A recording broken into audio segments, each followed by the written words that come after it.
Do you have a definition for mollycoddling? Well, not one that I could probably say out loud, I think. Mollycoddling, and that's a great way to start things. Plugged in, episode 6, last one of the year. Original cast are all here. Just the originals, just the founding members. OG. We got a couple of things to talk about today. We'll jump right in because we're short on time actually. So there's been a god-awful NX controller revealed. Well, people are assuming it's an NX controller, and what the hell else would it be? But irrespective, it's absolutely fucking horrible. Chunt, you've got feelings. Man feelings. I've been looking forward to hearing your feelings. Oh, strong manly feelings. Goodness. Manly from this beard. Oh my goodness. Seriously, I don't know what they're thinking. I personally can't stand mobile gaming, and I think it's horse shit. And the fact that their controller is seeming, well, judging by that patent anyway, seems to be wanting to give us more of that touchscreen mobile type experience. And you know they're moving into the mobile gaming field anyway, and it just seems to make sense to them, I guess, to want to incorporate that into the NX. This is, assuming this is what they're going for. It could just be companies. They file patents for things all the time, and you never know if they're going to use it. So it could just be one of those left of field things that they just want to secure later on, maybe. But I won't have it. I had hopes for Nintendo to kind of redeem themselves and trying to appeal to the more core gamers, like I consider me to be. And I can't go past like a tactile controller with analog sticks and buttons and triggers. That's me, and I thought that's what they were going to go for, at least in some regard. I know I think I read something on there. They're trying to incorporate some of that in there, but the whole face of it is a touchscreen, by my impression, and I'm lost. I don't want it, especially if it's like your thumbs are on the screen. What if you want to play a shooter? Like, what third-party developer is going to want to try and adjust their sensitivity of their controls to this bullshit touchscreen that'll just get muddy and messy? That's the thing that worries me. It's the third-party support, because like the Wii U tablet, while it's a great idea and there's some good experiences to be had, it's fundamentally not designed for the third parties. Like, it's like, oh, you can use this cool tech, and they're like, why the fuck would we do that? Install base is small, too much time. Can we just port the actual game? No, your hardware's not strong enough. They're going to fall into that same kind of category again, and it's horrible. I'm right there with you, Chunt. Like, why the hell do I want to play a mobile game? That's what it feels like. It's a touchscreen, mobile, all that crap, with two analog sticks sort of a third of the way into the screen. Like, I hate it. I'm right there with you. Alana, what do you think? Yeah, I'm with you guys. I mean, I love mobile gaming for just, playing on the train to work. But the most intense mobile game I have is like joining the dots and making shapes. Like, I don't bother playing anything, any real games on my mobile because, even though Witcher on it. Exactly. I mean, even though I've got it's a pretty big phone, it's not big enough. There's not enough space to like control things, so it's not worth it. And I mean, like regular controllers, like Xbox controllers, they're clunky enough for me as a mouse and keyboard user. So the idea of, just this one device and the screen and the controls are just all in the same thing. Like, I mean, I don't want to play it on it, but I don't know if I could. I'd just be all over the place. It would be a mess. It's not just being able to actually play games on it. It's like we have to obviously take heedance and go, and look, this might not ever come out. This is just a pattern. They might not use it, but Fingers if they're crossed. planning to, if they're planning to, this is the big thing that the NX is. Like, we can take it with us. We can. It then hooks up to your living room somehow. Like, no, thank you, and please make this the last piece of hardware you make. That's where I stand on that. I wanted to talk a bit about Persona 5 as well. I alluded to this last week when we were talking about things that have pissed us off this year. It's high up there on the list of pissing me off because it falls into a category that a lot of games and just general developer cycles fall into. Now, from recollection, this game was announced in 2013, sort of Christmas time 2013. It was November, December-ish. And they were like, 2015 is the date. Then we hear nothing for a year. Still coming in 2015. It will be out by the 31st of December 2015. Today's date is the 15th of December 2015. That game ain't coming out. Stop making me false promises. How does that make you feel inside? It makes me feel enraged. Like I've constantly said to you guys, like I've since day one of this generation, I've played majority of my games on Xbox. I moved back up from the PS3, which I had both last generation, but I leaned towards the PS3. I come back, I'm happy. I don't need a PlayStation. I need it for exclusives. I need it for these things that I bought it for. And Persona 5 is one of them goddamn games. When the hell am I getting it? Just in time for the next PlayStation. Yeah, why are we in the dark? That game's still coming out on PlayStation 3. It's not being canned. It's coming out on PS3 and PS4. That shows you how long it's been in development for. Like, what the fuck is going on, and why do studios feel the need to do this to us? What's going wrong in development cycles? Because it's not the first time it's happened. It's not the first time it's happened this year. And I want to know what makes you guys feel like that. Alana, we'll start with you this time. I mean, I really like it when developers sort of realize that they need just an extra few months, and they're really upfront about it, and they say, you know, we're delaying the launch just to iron out the kinks. We want to give you the best experience. This is why. This is when it's going to be out, and then they stick to that. But when it's something like this, when they don't give you any good explanation for it, when they don't explain it, when there's no hard evidence, it's just like, oh yeah, 2015. Yeah, no, it's 2015. Then it, yeah. I mean, I'm not even waiting for this game, and I'm angry about it because it's just, yeah, it's pretty rude, I guess. Yeah, have a little bit of respect for the people that obviously like this. It's become it's a bit of a cult kind of game. Like nobody really played it until Persona 4, and then when it came out on the Vita, it was like this is the only game to own a PlayStation Vita for. So the majority of the install base have played it, and that's opened a brand new audience up to number 5. So everybody's catting out for this. It's like it's coming to PlayStation 3, PlayStation 4. Like it is a console seller. So where the hell is our information about it? I agree with you though that the people that do it, where they're like, look, we need a month, we need 2 months, 3 at a push, 4, 5, okay. But if providing they go, look, this is what we're sorting out, it's not ready for consumption, and then it works when it comes out. Credit Arkham Knight. Arkham Knight worked when it came out. Not on PC again. Yeah. Stress. Not on PC.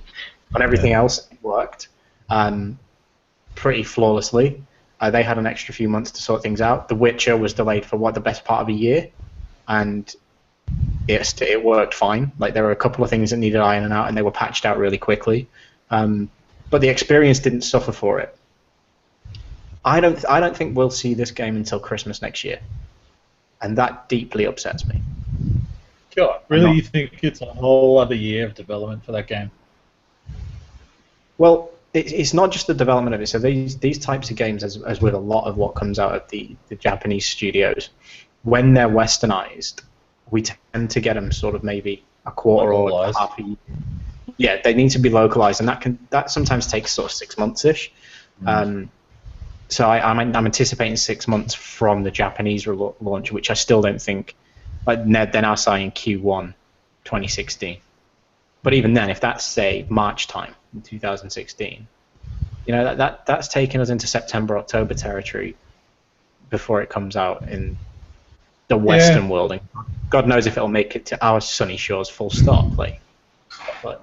For me, it depends on the game. Like, I'm more than likely willing to favor on delays if it's going to give me a better game.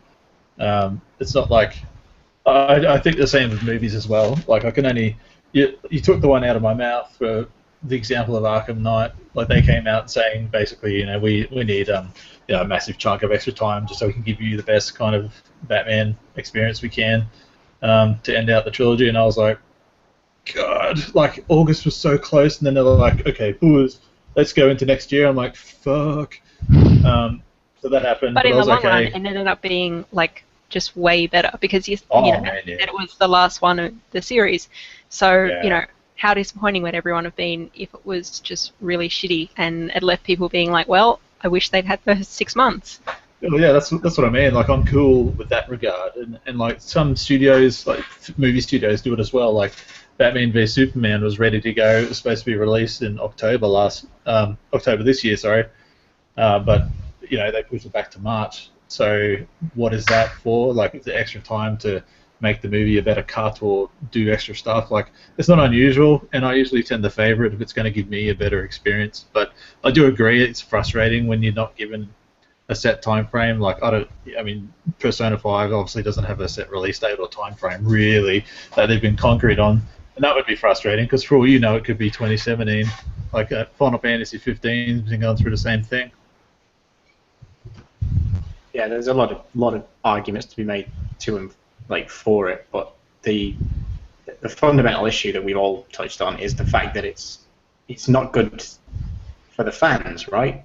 Don't make a promise and then bridge on that promise as soon as you get the opportunity to. Make good on it, or at least tell us what the hell's going on. A lot of developers do that, and as we said, Rocksteady did it with Arkham Knight, CD Projekt Red did it with Witcher. They were like, look, these are the reasons we need the time. There's been no such thing from the guys over at Atlas, the Persona studio, doing this game. So if they rounded out December, and you saw a notice from them online saying, sorry everybody, but the date will probably be somewhere, I don't know, July, would you feel better, like if they actually gave you a month to look forward to, or just kind of give you some kind of guide to work on? I think, yeah, you've nailed it on the head. That's the gripe. If they turned around and went, look, sorry, we're not going to hit this date. First of all, I go, you were never going to fucking hit the date. So you should have told us way sooner.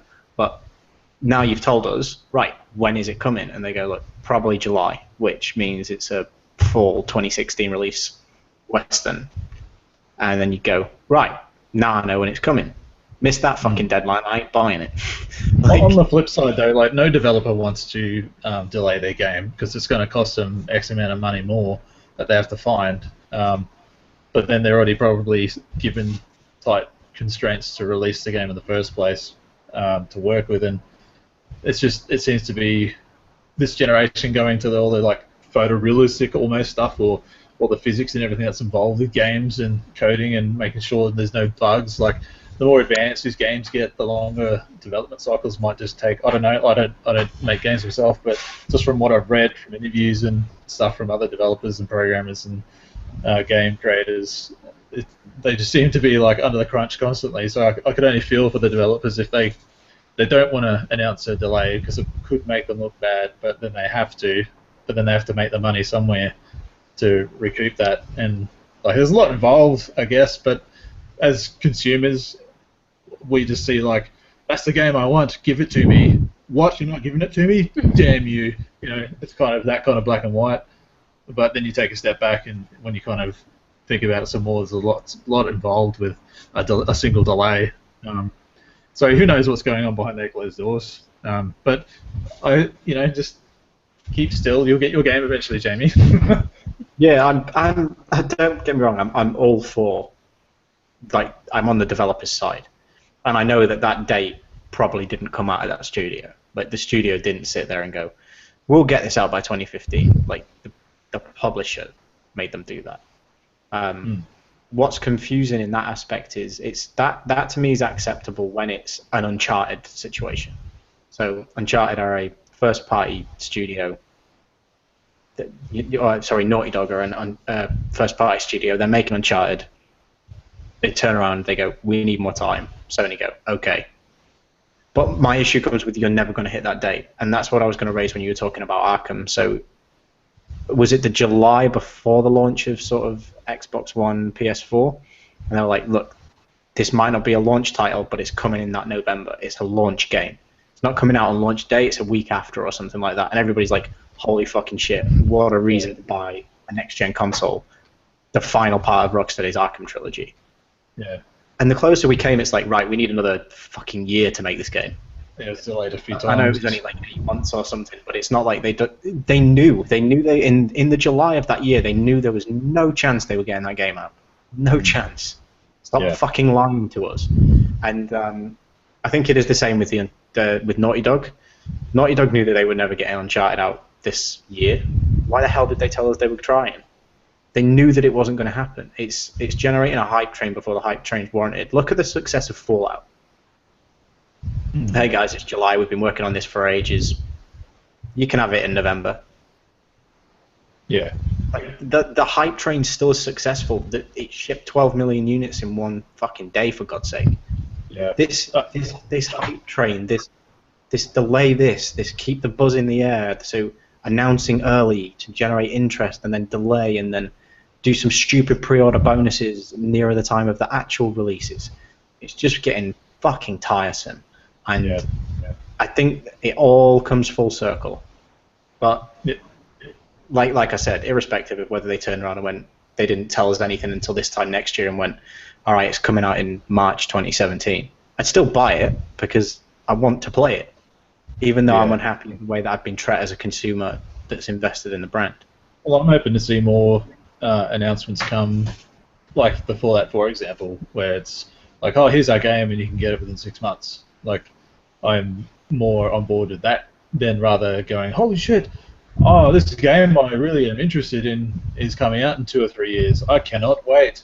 And then it's like 2.5 years or 1.5 years out, like, oh yeah, I remember that game. Oh, let's have a look. And then so much let's has changed. reinvigorate the hype train. And that's, it's just a waste of time. That's all it is. Huge market employ. So has anything done that to you this year? Is sort of the underlying question. Jeez. There have been Alana, a few games that I've been interested in that, in the past month or two, a delay has been announced. Like the new Deus Ex. That was meant to be coming early next year. Now it's coming April or August, one of the A months. I think it's August. Yeah, it's not until that window before holiday. Yeah, I knew it was the sadder one of the two. Yeah, and there've been a few other games that I've known they're coming soon, and I've been like, okay, I'm happy to wait that long.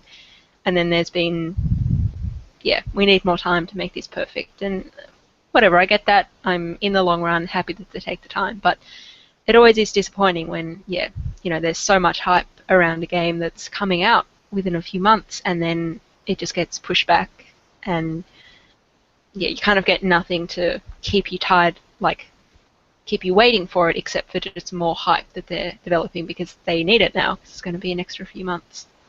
I think that there's certain things that have done it right, and those aren't necessarily in video games, because video games tend to do that marketing thing really, really, really fucking wrong. But look at Star Wars. Like Disney bought the franchise. Well, they bought Lucasfilm, and they go, "We're making 3 new films.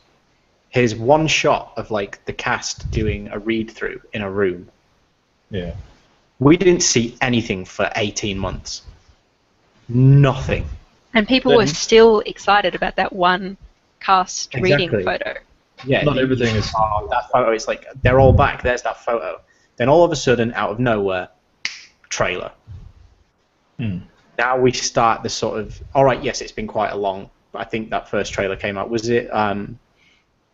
It was STC. It was one of the Comic-Con. Yes. It was early in the year. It was D23, I think. Was it? Yeah, it was the very first one, way earlier in the year. So we've had sort of 8 months building up to it. Little a trailer here, but they did that first trailer and then still 4 months, 5 months, nothing else. Saying that though, but not everything has the collateral. No, it doesn't. Fan base that Star Wars has, you can't be like, "Hi, I'm a new developer. I have a new IP. Here's a photo of it. Get excited." In no way was it a generalization going, everybody should copy Star Wars, because that's just not going to cause any success whatsoever.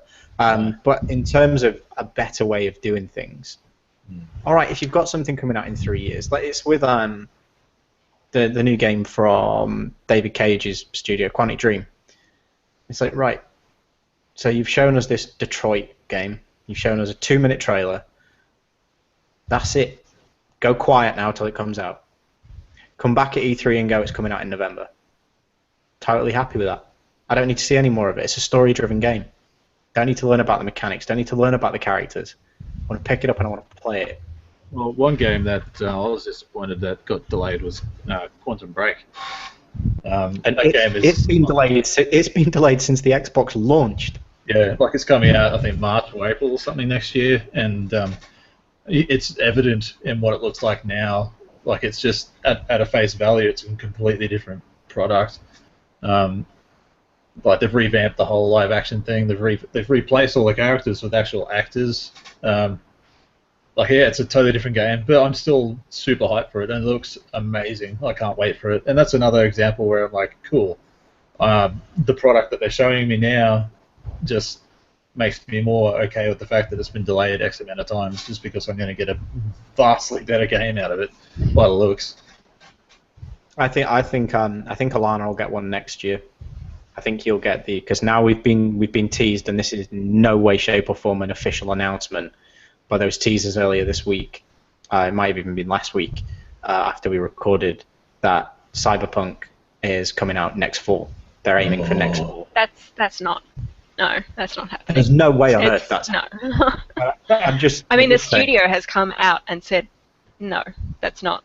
We're not going to have it ready. We're not even going to tell you that it's earlier than it actually is. It's 2017.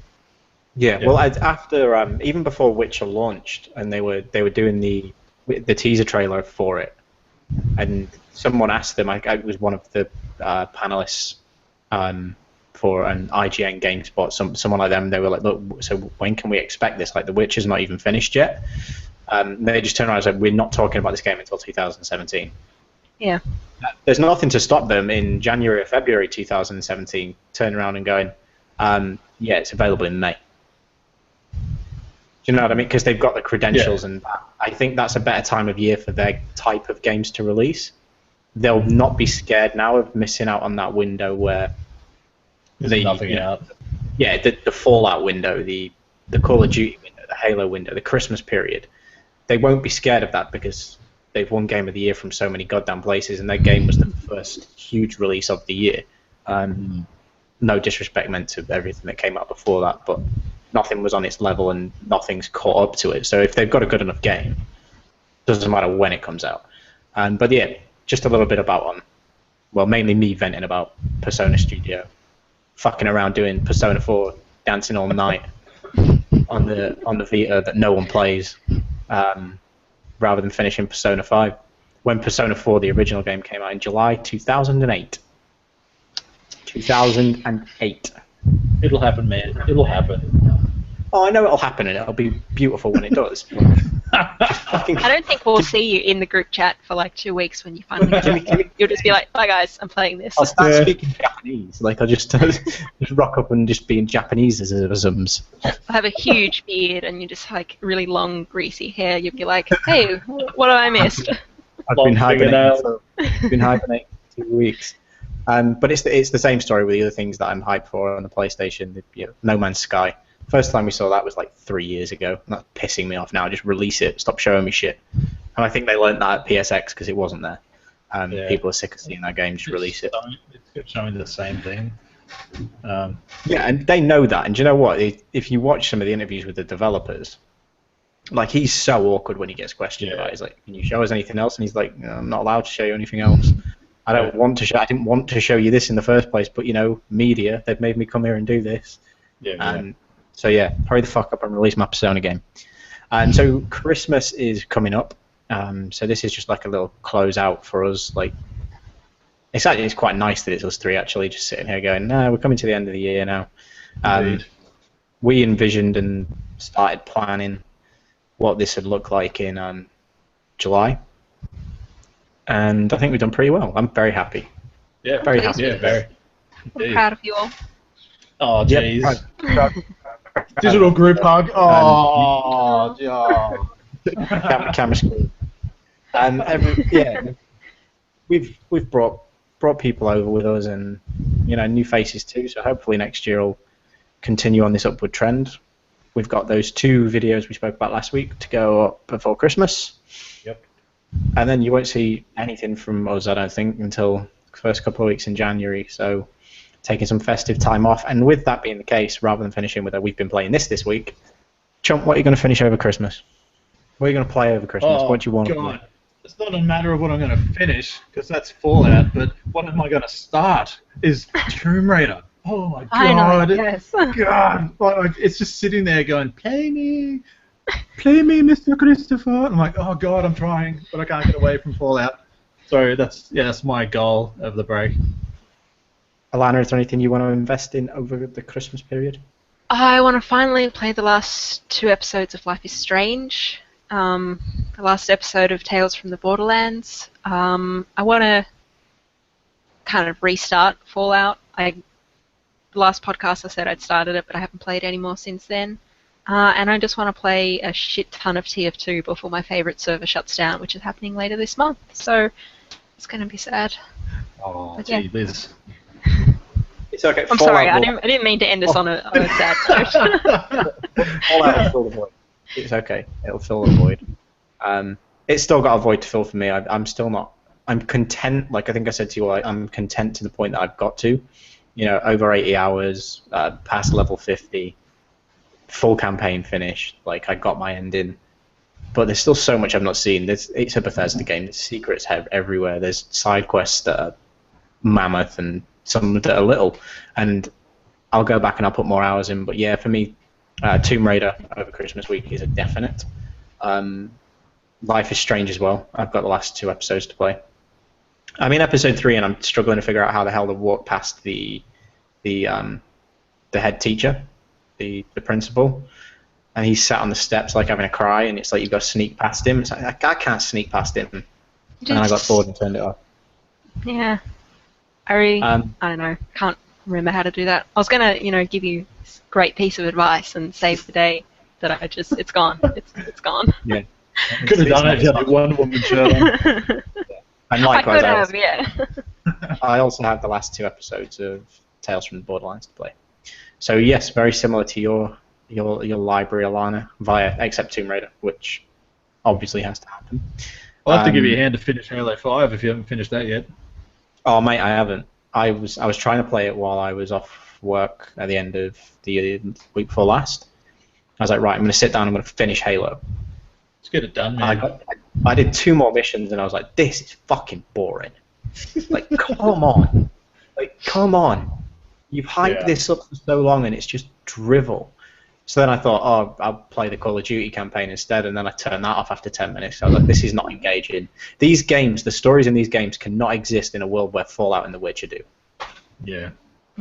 Because these studios can't do story. They cannot do story. Well, it would have been a lot better if engaged. it was Master Chief centric, not Agent Locke. But I've had my several rants about that game. You've had your five minutes about that. By which you've had 5 minutes talking about it. Yeah, go check my review on the Gameplay channel. Go do it. Well, we will leave it there, I think, guys. We've done plenty this year. Very happy. We'll get more coming next year. Chunt, get them videos up this week. I think people are gradually sending you in their picks.